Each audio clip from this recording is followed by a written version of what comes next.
Hey guys, Allison here. Well, I have a question for you today. How do you deal with disappointment? Now, we all have disappointments, and now we're in the holiday season, so there's always opportunities to be disappointed, let's face it. And so many things that maybe we plan don't work out. There's that saying that man plans, God laughs, you know. So, how do you deal with it? Because I think that's really important because so often things don't work out the way we expected them to. Maybe we worked really hard for something and it doesn't work out. So, to start thinking about, how do I deal with that? One of my favorite priests a couple of years ago gave a homily and he said, "The secret to life is how well you deal with plan B."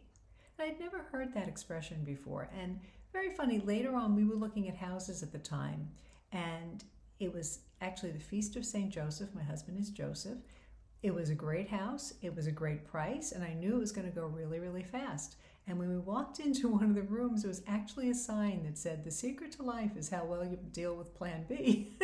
And as it turned out, we didn't get the house. We were very close, but 5 minutes before the deadline, somebody beat us out. So I said, okay, I kind of knew when I saw that sign that we weren't getting it.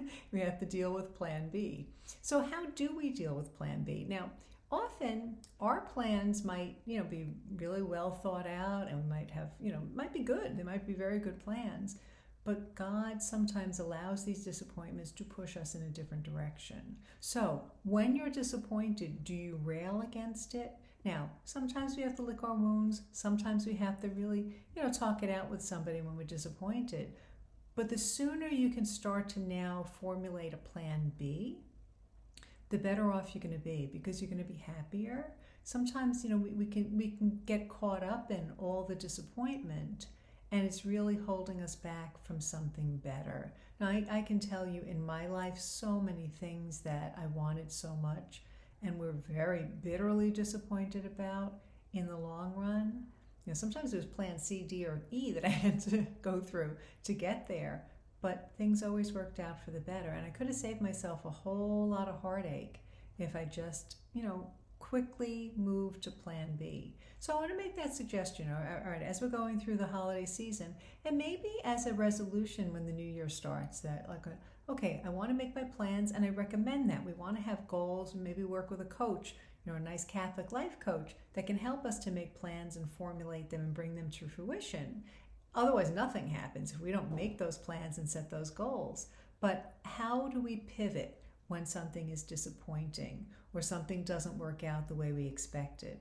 All right, that's, I think, key. And that's also another good reason to be working with a good Catholic coach who can help you to pivot when something doesn't go the way you were expecting or hoping it to.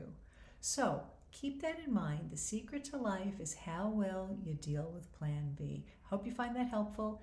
Reach out to a Catholic life coach. There's a link below this video. We have great people listed on Catholic life coaches.